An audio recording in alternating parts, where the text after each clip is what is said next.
In today's video, I'm going to teach you how to trade duplicate stickers or cards with friends in your favorite sticker album game. Whether you're looking to clear out some extras or help a friend complete their collection, this simple process will make the most of your duplicates.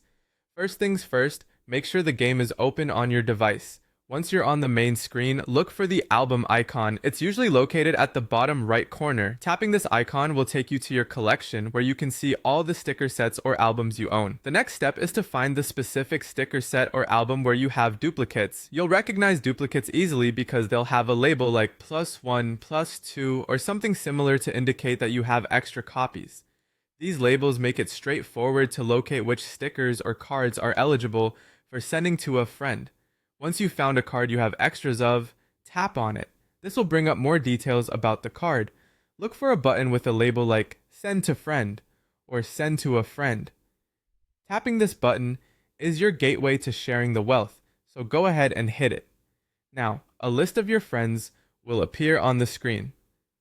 Browse through this list to find the friend you'd like to send your duplicate card to.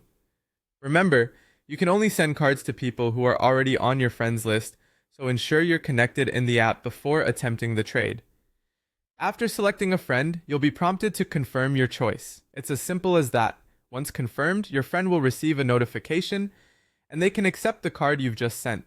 This feature not only helps in solidifying collections, but also contributes to building connections in the community over shared interests.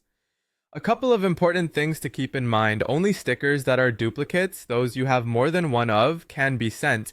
The game places a daily limit on the number of cards you can trade, so it's wise to prioritize which duplicates you'd like to send first.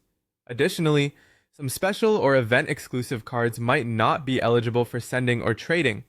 These restrictions can vary, so it's always a good idea to check the specifics within the game settings or announcements to avoid any surprises. And there you have it, a straightforward guide to trading duplicate cards with friends. By following these steps, you can optimize your collection while helping out your friends and possibly receiving some cards you need in return. Enjoy trading and see your collections grow.